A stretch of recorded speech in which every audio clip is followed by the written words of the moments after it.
नमस्कार दोस्तों, ढोल में पोल चैनल में आप सब मित्रों का हार्दिक स्वागत करता हूं। दोस्तों, रामचरितमानस गोस्वामी तुलसीदास जी की एक ऐसी कृति जिसमें राम को आधार बनाकर तुलसीदास जी ने अपने काव्य शक्ति का परिचय दिया है और उन्होंने अपने संख्या बल का विशेष रूप से प्रयोग किया है। केवल 1 करोड़ की संख्या कोट कोट कहना उनके तकिया कलाम में है, ऐसा लगता है, और उसे वो बार बार लिखते रहे हैं। कहीं भी कोई भी संख्या दर्शानी है तो करोड़ों से नीचे बात नहीं करती हैं। और दोस्तों, बहुत बढ़ा चढ़ा करके उन्होंने अपनी कवित्व शक्ति का परिचय दिया है। हाइपरबोल जैसे कहते हैं, अतिशयोक्ति। और वो अतिशयोक्ति भी जब अतिशयोक्ति हो जाती है तो ऐसा लगता है कि ये गपोड़े छोड़ दिए हैं, उसमें सच्चाई कोई नहीं है।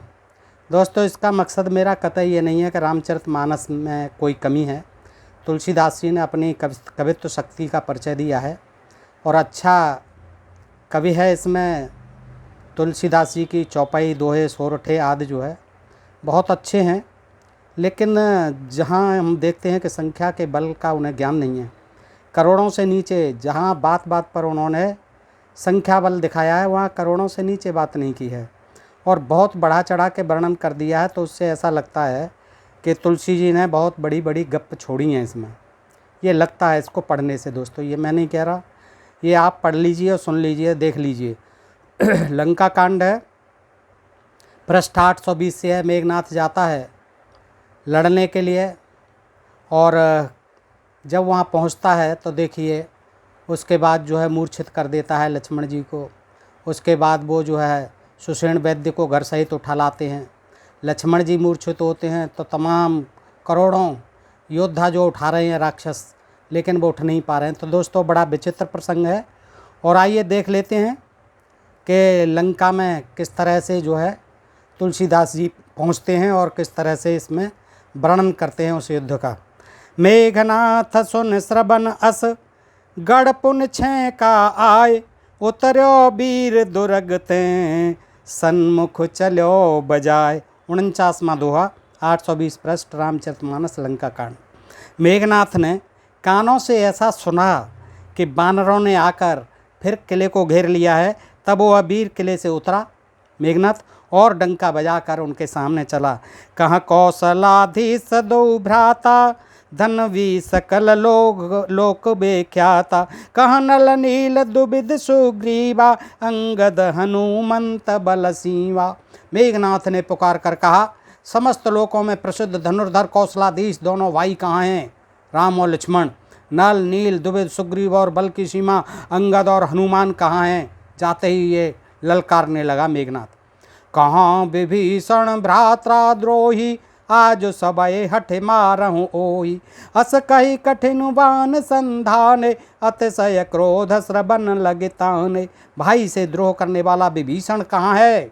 आज मैं सबको और उस दुष्ट को तो हठ पूर्वक अवश्य ही मारूंगा, विभीषण को। ऐसा कहकर उसने धनुष पर कठिन बाणों का संधान किया और अत्यंत क्रोध करके उसे कान तक खींचा। सरसमूह सो छाड़े लागा, जनु सपच्छ धाबहि बहु नागा। जहाँ तहाँ परत देखे हैं बानर, सम्मुख होए न सकते अवसर। वह बाणों के समूह छोड़ने लगा मानो बहुत से पंख वाले सांप दौड़े जा रहे हों। जहाँ तहाँ बानर गिरते दिखाई पड़ने लगे। उस समय कोई भी उसके सामने न हो सके। जहाँ तहाँ भाग चले कपिरीछा, बिसरी सब हे युद्ध के इच्छा। सो कपि भालो न रन मह देखा, कीने से जे न प्रण अवशेषा। रीछ बानर जहाँ तहाँ भाग चले, भगदड़ मच गई बानर सेना में। सबको युद्ध की इच्छा भूल गई। रणभूमि में ऐसा एक भी बानर या भालू नहीं दिखाई पड़ता जिसको उसने प्राण मात्र अवशेषण कर दिया हो, यानी जिसे मार मार के बेहोश न कर दिया हो, अर्थात जिनके केवल प्राण मात्र ही न बचे हों, बल पुरुषार्थ सारा जाता रहना हो। ऐसे बानर और भालू एक भी नहीं दिखाई दे रहे थे। 10 सर सब मारे से परे, भूमि कपिवीर सिंहनाद कर गर जाओ। मेघनाथ बलधीर, 50वां दोहा। फिर उसने सबको 10 बाण मारे, सबको 10 बाण मारे। बानर वीर पृथ्वी पर गिर पड़े। बलवान और धीर मेघनाथ सिंह के समान नाद करके गरजने लगा।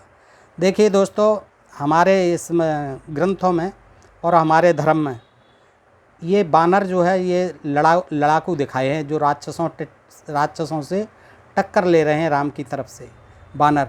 और सारे देवता देवी पता नहीं कहाँ विलुप्त हो गए, राम की सहायता को एक भी नहीं आ रहे हैं। हाँ, वो स्वर्ग से तमाशा जरूर देख रहे हैं छिप करके।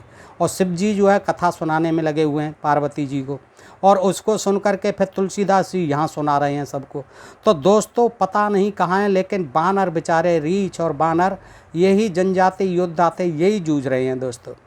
फिर उसने सबको 10-10 बाण मारे, बानर वीर पृथ्वी पर गिरे पड़े, बलवान और धीर मेघनाथ सिंह के समान नाद करके गर्जने लगा।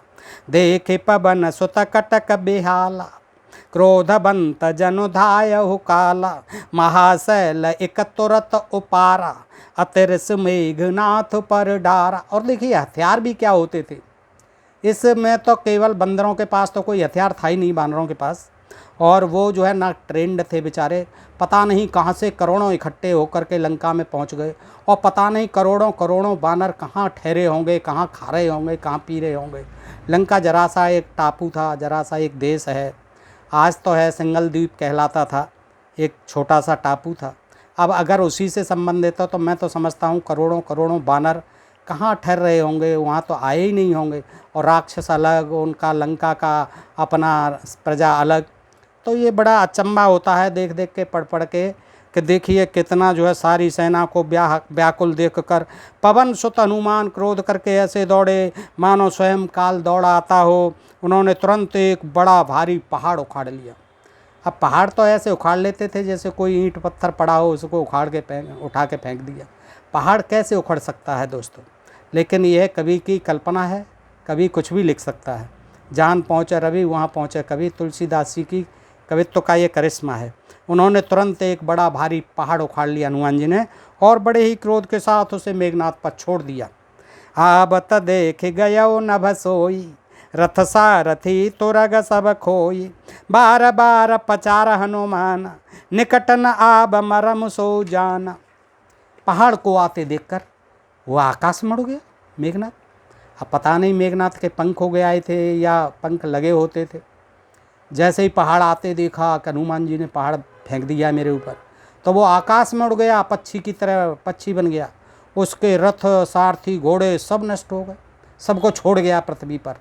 और रथ सारथी घोड़े तो सब नष्ट हो गए, और पहाड़ आते देख करके वो ऊपर उड़ गया आकाश में।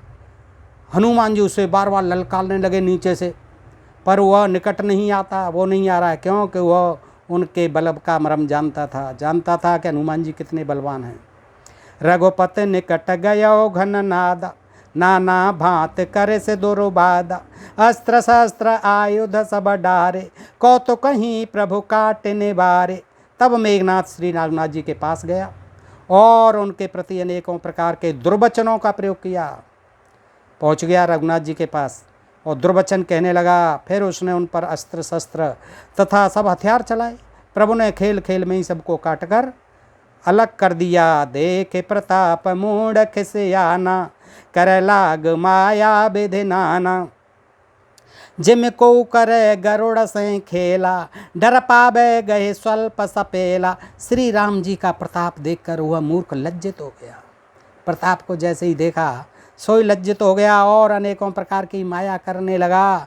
जैसे कोई व्यक्ति छोटा सा सांप का बच्चा हाथ में लेकर गरुड़ को डरावे और उससे खेल करे, वैसे ही डराने लगा। जा सो प्रबल माया बस, शिव बिरंच बड़ छोट, ताहि दिखावे निश्चर, निज माया मत खोट। शिव जी और ब्रह्मा जी तक बड़े छोटे सभी जिनकी अत्यंत बलवान माया के बस में हैं। किनकी? राम जी की माया के बस में। कौन? शिव जी और ब्रह्मा जी तक, यानी शिव जी और ब्रह्मा जी भी भगवान राम के बस में हैं, वो भी उनकी माया के बसीभूत हैं। नीच बुद्ध। और जब ये कथा कहानी शिव जी ही सुना रहे हैं पार्वती जी को, और उसी को फिर तुलसीदास जी सुना रहे हैं, वो तुलसीदास जी भी सुनते जा रहे हैं, तो वो जो है कमेंट्री हो रही है। ये नीच बुद्ध निशाचर उनको अपनी माया दिखलाता है। न बचड़े बरस विपुल अंगारा। अब देखिए उसका मेघनाथ का कमाल कि न बचड़े बरस विपुल अंगारा, महिते प्रगट होए जलधारा, नाना भांति पिसाच पिसाची, मारो काटो धुन बोलहि नाची। आकाश में ऊंचे चढ़कर, आकाश में ऊंचा चढ़ गया, उड़ गया और वहाँ से अंगारे बरसाने लगा। अब पता नहीं कौन से अंगारे थे, उसके भर के ले गया होगा अंगारे। अंगारे बरसाने लगा, पृथ्वी से जल की धाराएं प्रकट हो गईं, इधर जल की धाराएं बहने लग गईं पृथ्वी पर। अनेक प्रकार के पिशाच और पिशाचनियाँ नाच नाच कर मारो काटो की आवाज़ करने लगीं। पिशाच और पिशाचनियाँ भी आ गईं, वो भी कह रही मारो मारो काटो काटो। ये उसने अपनी, मेघनाथ ने अपनी शक्ति दिखा दी। बेष्टा पीयूरधर कचहाड़ा, बरसें कबहू उपल बहु छाड़ा, बरस धूर कीने से अंधेयारा, सूझन पुनः हाथ पसायरा। वह कभी तो, अब देखिए और भी क्या करिश्मा करता है मेघनाथ आकाश से। वह कभी तो विष्ठा, मल, खून, बाल और हड्डियां बरसाता था। अब ये देखिए क्या बेतुकी बात है। ये लड़ाई हो रही है, युद्ध हो रहा है कि बाजीगर का तमाशा हो रहा है कि ऊपर से विष्ठा, पीप, खून, बाल और हड्डियां बरसाता था। और कभी बहुत से पत्थर फेंक देता था। पत्थर फेंका गैंग भी साथ में था उसके, पत्थर फेंक देता था। फिर उसने धूल बरसा कर, फिर धूल भी आंधी चला देता था। धूल बरसा कर ऐसा अंधेरा कर दिया कि अपना ही पसारा हुआ हाथ नहीं सूझता था। और राम जी बैठे बैठे देख रहे हैं ये सब। कपे अकोला ने माया देखें, सब कर मरन बना एह लेखें, कौतुक देख राम मुस्काने, भये सभी त सकल कपे जान। माया देख कर बानर अकुला उठे, उकलाई जाएंगे बानर, डरने लगे, भयभीत होने लगे। ये क्या हो रहा है, ये क्या तमाशा हो रहा है। वे सोचने लगे कि इस हिसाब से अगर यही रहा तो सबका मरण आ बना, हम मरने वाले हैं सब, अगर ऐसा ही हाल रहा थोड़ी देर तो। यह कौतुक देखकर, यानी कौतुक था, ये तमाशा था। यह तमाशा देखकर श्री राम जी मुस्कराए, बैठे बैठे मुस्करा रहे थे। उन्होंने जान लिया कि सब बानर भयभीत हो गए हैं, जान गए सब बानर भयभीत हो रहे हैं, डर रहे हैं। तो फिर क्या किया उन्होंने, एक बान काटी सब माया, जिम दिन कर हरत मेरे निकाया, कृपा दृष्टि कपे भालो बिलोके, भये प्रबल रन रहे न रोके। तब श्री राम जी ने एक ही वाण से सारी माया काट डाली। तो देख रहे थे, देखते रहते हैं तमाशा कि देखो कब तक ये होता है, ऊपर से क्या क्या वर्षा होती है। पर जब उन्होंने देखा कि बानर भयभीत हो रहे हैं, डर रहे हैं, तो एक ही बाण से ये सारी माया मेघनाथ की काट डाली, जैसे सूर्य अंधकार के समूह को हर लेता है। तदनंतर उन्होंने कृपा भरी दृष्टि से बानर भालुओं की ओर देखा कि अब तो ठीक है, अब तो सकुशल हो तुम। ऐसे प्रबल हो गए, एक रण में रोकने पर भी नहीं रुकते थे बानर। जोश आ गया बानरों में जब उन्होंने पूछा कि अब तो ठीक ठाक हैं, अब तो आप कुशल हो, अब तो कोई बात नहीं है, माया ख़त्म कर दी मैंने। तो वो खुश हो गए, अब नहीं रुक रहे हैं, चढ़ बैठे फिर मेघनाथ के ऊपर। आयु समागे राम पै अंगदाद कप साथ, लक्ष्मण चले क्रोध होए बान सरासन हाथ। वामन मधु 823 पृष्ठ। श्री राम जी से आज्ञा मांगकर अंगद आदि बानरों के साथ हाथ में धनुष बाण लिए हुए श्री लक्ष्मण जी क्रुद्ध होकर चले। अब लक्ष्मण जी चल दिए कि अब मैं देखता हूँ इसको। रुधिर गाढ़ बर जम्यो ऊपर धूल उड़ाए, जन अंगार रासन पर मृतक धूम रहो छाए। खून गड्ढों में भर भर कर जम गया है और उस पर धूल उड़कर पड़ रही है। वह दृश्य ऐसा है मानो अंगारों के ढेरों पर राख छा रही हो। घायल बीर बिराज कैसे, कुसुमत किंसुक के तरु जैसे, लक्ष्मण मेघनाथ दो योधा, भिरहि परस पर कर अति क्रोधा। घायल वीर कैसे शोभित हैं, जैसे फूले हुए पलाश के पेड़। देखो क्या उपमा दी है, यहाँ फूले हुए पलाश के पेड़ फूल से लद रहे हैं, खुशी हो रही है देख देख के कि कैसे पलाश फूल रहे हैं। ऐसे ही घायल वीर सुशोभित हो रहे हैं। देखिए इधर तो वो घायल बेचारे करा रहे हैं और वो कह रहे हैं ऐसे सुशोभित हो रहे हैं जैसे फूले हुए पलाश के पेड़। लक्ष्मण और मेघनाथ दोनों योद्धा अत्यंत क्रोध करके एक दूसरे से भिड़ रहे हैं। एक हैं एक सकल नहीं जीती, निश्चर छल मल करई अनीति, क्रोधवंत तब भयहु अनंता, भंजो रथ सारथी तुरंत। एक दूसरे को कोई किसी को जीत नहीं सकता, न राम न लक्ष्मण जीत पा रहे हैं, न मेघनाथ जीत पा रहा है। राक्षस छल बल माया और अनीति अधर्म करता है। तब भगवान अनंत जी यानी लक्ष्मण जी क्रोधित तो हुए और उन्होंने तुरंत उसके रथ को तोड़ डाला और सारथी को टुकड़े टुकड़े कर दिए। अभी तो वहाँ ऊपर चला गया था जब सारथी और रथ के टुकड़े टुकड़े हो गए थे। फिर वो रथ बन के आ गया तो फिर उसने लक्ष्मण जी ने क्रोध में आकर के तोड़ डाला रथ को और सारथी के भी टुकड़े टुकड़े कर दिए। नाना विधि प्रहार कर शेषा राक्षस भयउ प्राण अवशेषा रावण सुत निज मन अनुमान संकट भयउ हरे मम प्राण। शेष जी यानी लक्ष्मण जी उस पर अनेक प्रकार से प्रहार करने लगे। राक्षस के प्राण मात्र शेष रह गए, बस कुछ शेष नहीं रह गया, उसके प्राण मात्र ही शेष रह गए मेघनाथ के। रावण पुत्र मेघनाथ ने अब अनुमान किया कि अब तो प्राण संकट पर आवने हैं, ये मेरे प्राण हर लेंगे, अब तो कुछ करना चाहिए। वीर घातनी छाड़ से सांगी तेज पुंज लक्ष्मण उर लागी मूर्छा भई शक्ति के लागै तब चले गयो निकट भय त्यागै। तब उसने वीर घातनी शक्ति चला दी लक्ष्मण के ऊपर, अब नहीं मानेंगे ये और मुझे मार के ही छोड़ेंगे। वीर घातनी शक्ति चला दी, वह तेज पूर्ण शक्ति लक्ष्मण जी की छाती में लगी, जाकर के छाती में लगी। शक्ति के लगने से उन्हें मूर्छा आ गई, यानी और कुछ नहीं बिगड़ा, केवल मूर्छा आ गई, बेहोश हो गए। तब मेघनाथ भय छोड़कर उनके पास चला गया। अब उन्होंने कहा कि अब तो मूर्छित हो गया। मेघनाथ ने सोचा अब तो ये मूर्छित हो गए, चलो देखते हैं। तो देखिए कैसे पहुंचता है देखने के लिए। अब पता नहीं उसको क्यों पड़ी थी, दुश्मन को गिरते हुए देखकर कोई जाना चाहेगा, देखना चाहेगा, लेकिन पता नहीं क्यों उसके मन में आई देखता हूँ लक्ष्मण जी किस पोजीशन में हैं। तो पहुँचता है। मेघनाथ सम कोट सत जोधा रहे उठाए जगदाधार से सक में उठे चले खिसियाए। 54वां दोहा। मेघनाथ के समान 100 करोड़ योद्धा उठा रहे हैं। अगणित भी लिख रहे हैं कि गिने नहीं जा सकते, 100 करोड़ अगणित, दोनों ही बात लिख रहे हैं तुलसीदासी कि मेघनाथ के समान 100 करोड़ यानी अगणित भी, 100 करोड़ तो गिनती में और ज़्यादा होंगे, अगणित जो गिने नहीं जा सकते योद्धा उन्हें उठा रहे। क्या पड़ी थी मेघनाथ को? अगर ऐसे ही पड़ी थी, इतना ही प्रेम करना था तो वीरगाथनी क्यों चलाई थी वीरगाथनी? फिर देखने भी आ गया तो उठाने की क्या पड़ी थी, उठा के कहाँ ले जाता? और उठाने अकेला ही आया था, ये करोड़ों कहाँ से आ गए? लड़ तो अकेला ही रहा था। और 100 करोड़ कहाँ से राक्षस आ गए? 100 करोड़ तो लंका की आबादी भी नहीं होगी, भारत की भी आबादी नहीं थी उस समय। 100 करोड़ बानर थे उस समय, पता नहीं कहाँ से ले गए थे। 100 करोड़ बानर तो आज भी नहीं होंगे। तो मेघनाथ के समान 100 करोड़ अगणित योद्धा उठा रहे हैं। देखिए तुलसीदास जी ने कितना बढ़ा चढ़ा के 100 करोड़ अगणित योद्धा उठा रहे हैं, परंतु जगत के आधार हैं शेष जी लक्ष्मण जी, उनसे कैसे उठते? ये गलती में था करोड़ों लोग जो है। तब वे लजा कर चले गए, अपमानित होकर चले गए कि जे नहीं उठेंगे भाई।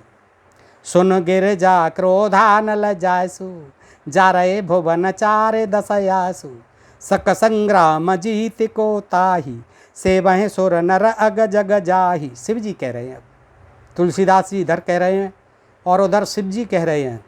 तुलसीदास जी ये भी बताते जाते हैं कि ये मैं नहीं कह रहा हूँ, ये शिव जी कह रहे हैं, मैं तो ये लिख रहा हूँ।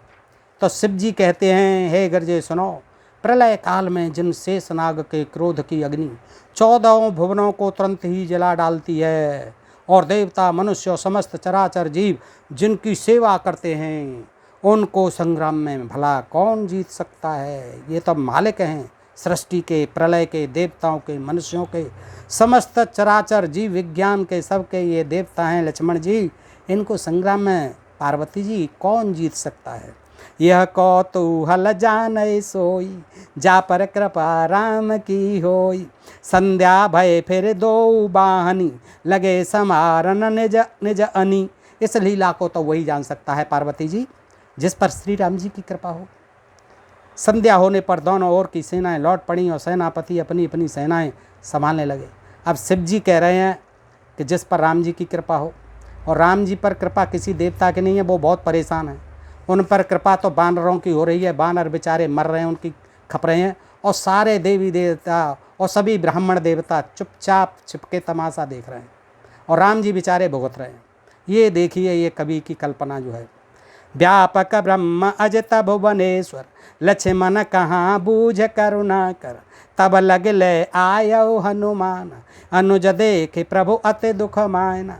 व्यापक ब्रह्म अजय, संपूर्ण ब्रह्मांड के ईश्वर और करुणा की खान श्री रामचंद्र जी ने पूछा। अब देखिए, उनको व्यापक भी बता रहे हैं राम जी, ब्रह्म भी बता रहे हैं, अजय भी बता रहे हैं, संपूर्ण ब्रह्मांड के ईश्वर भी बता रहे हैं तुलसीदास जी महाराज, ईश्वर भी बता रहे हैं, करुणा की खान श्री रामचंद्र जी को ये पता नहीं है कि लक्ष्मण जी कहाँ हैं, कैसे हैं, किस हालत में। तो वो पूछते हैं अब श्री रामचंद्र जी कि लक्ष्मण कहाँ हैं। तब तक हनुमान ले आए, हनुमान जी उठा के ले आए, करोड़ों से राक्षसों से नहीं उठे थे, अकेले हनुमान जी उठा लाए उन्हें और उठा करके रामचंद्र जी के आगे रख दिया। तो छोटे भाई को इस दशा में देखकर प्रभु ने बहुत ही दुख माना। अब दुख तो होना स्वाभाविक है, भाई थे और आज्ञाकारी भाई थे, साथ में चले आए थे वन में। तो आज इस स्थिति में देखा तो राम जी को बहुत दुख हो रहा है। जामवंत कह बैद सुखेना, लंका रहे को पठई लेना, धर लघु रूप गयो हनुमंता, आन्यो भवन समेत तुरंत। जामवान ने कहा, लंका में सुषेण वैद्य रहता है। ऐसा लगता है जामवान पहले रहे होंगे लंका में, उन्हें सब पता था। उन्होंने बताया, रामचंद्र जी को पता नहीं था, किसी बानर को पता नहीं था। हनुमान जी तो लंका में होके आए थे, उन्हें भी पता नहीं था, लेकिन ये जामवंत जो रीछ था उसे पता था। उसने कहा लंका में सुषेण वैद्य रहता है, उसे ले आने के लिए किसको भेजा जाए। तो हनुमान जी छोटा रूप धर कर गए। अब हनुमान जी तैयार रहते थे, वो ही जा सकते थे। उन्होंने कहा मैंने देखा है। तो हनुमान जी छोटा रूप धर कर गए और सुषेण को उसके घर समेत तुरंत ही उठा लाए। देखिए, घर समेत सो रहा था अपने घर में बाल बच्चों सहित, घर समेत ही उठा लाए। उन्हें कहा इसे क्या जगाऊं, क्या परेशान करूं, घर को ही उखाड़ लिया और उसी समेत उठा लाए। राम पदार बिंद सिर नायव आए सुषेण, कहा नाम गिर औषधि जाहु पवन सुतलैन। अब देखिए, सुषेण वैद्य लंका का प्रसिद्ध वैद्य रहा होगा कोई, उसे सब पता था कि मूर्छित होने पर कैसे। उसको रावण ने नहीं रोका, रावण को कुछ पता नहीं चला क्योंकि घर समेत उठा लाए थे। तो सुषेण ने आकर श्री राम जी के चरण बिंदों में सिर निभाया, वो भी जानता था कि ये भगवान है। उसने पर्वत और औषधि का नाम बताया और कहा कि हे पवन पुत्र औषधि लेने जाओ। अब यहाँ नहीं खोला है कहाँ पर भेजा था, लेकिन उसने कहा कि औषधि का नाम बता दिया, तुलसीदास जी कहते हैं, और पवन पुत्र औषधि लेने जाओ। अब कहाँ जाओ, कहाँ से लेके आओ, कौन सा पर्वत है, कौन सी रूट, ये कुछ नहीं बता। रामचरण सरसेज और राखी, चला प्रभंजन सुत बल भासी, वहाँ दूत एक मरम जनाब, रावण काल नय में ग्रहया। श्री राम जी के चरणों को हृदय में रखकर पवन पुत्र हनुमान जी अपना बल बखान कर, अर्थात मैं अभी लिए आता हूँ, मैं अभी लिए आता हूँ, चिंता मत करो, ऐसा कहकर चले। उधर एक गुप्तचर ने रावण को इस रहस्य की खबर दी। तब रावण कालनेम के घर आया और कालनेम को भेज करके रावण ने उसे व्यवधान डलवाया हनुमान जी के रास्ते में। और वहाँ पर एक मगरी भी मिली। सर पे ठत कपे पद गहा, मकरी तब अकुलान मारी, सोधर दिव्यतन चली गगन चढ़ जान। तालाब में प्रवेश किया पानी पीने के लिए, नहाने के लिए हनुमान जी ने। तो एक मगरी ने अकुल आकर उसी समय हनुमान जी का पैर पकड़ लिया। मगरी भी तैयार बैठी हुई थी।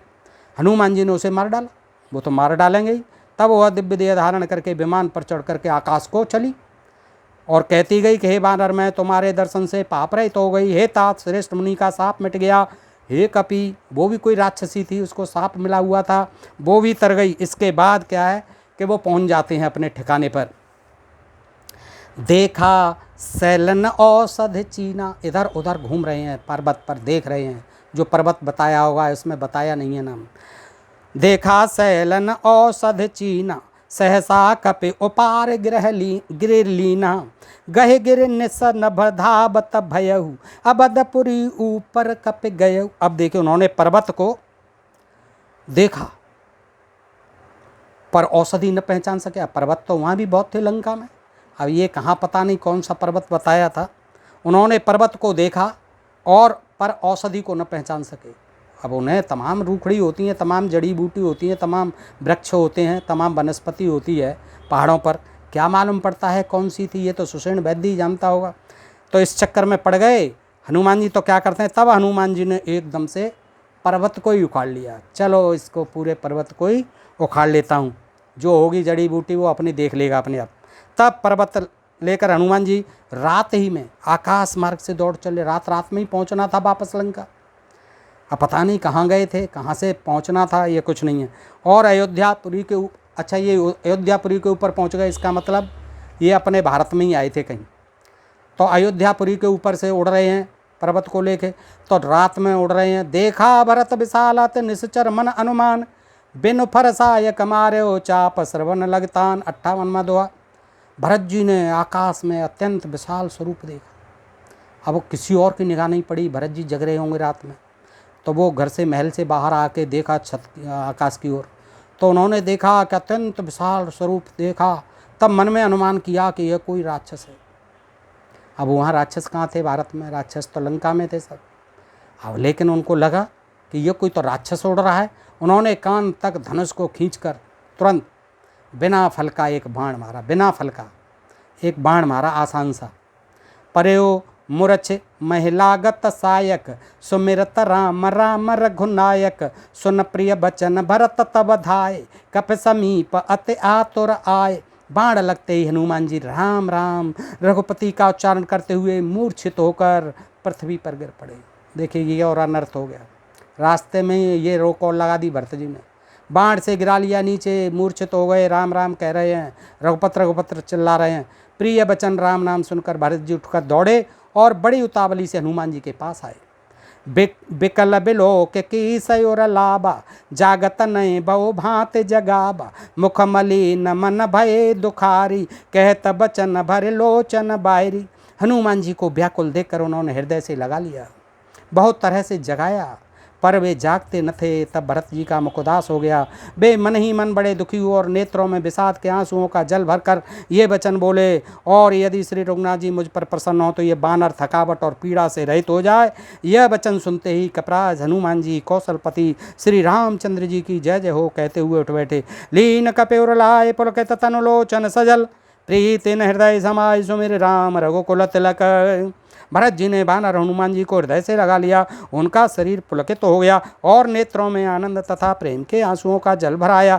रघुकुल तिलक श्री रामचंद्र जी का स्मरण करके भरत जी के हृदय में प्रीति समाती न थी।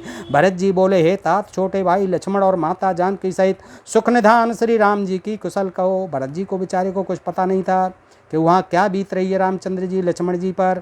तो भरत जी बोले, पूछ रहे हैं, तात कुशल कहो सुख निधान की, सहित अनुज अरु जातु धान। माँ तो जान की कपि सब चरित समा सब खाने, भये दुखी मन महु पछताने। भरत जी बोले, हे तात, छोटे भाई लक्ष्मण तथा माता जानकी सहित सुख निधान श्री राम जी की कुशल कहो। तो बानर हनुमान ने संक्षेप में सब कथा कही। अब ज़्यादा विस्तृत में बताने का समय भी नहीं था।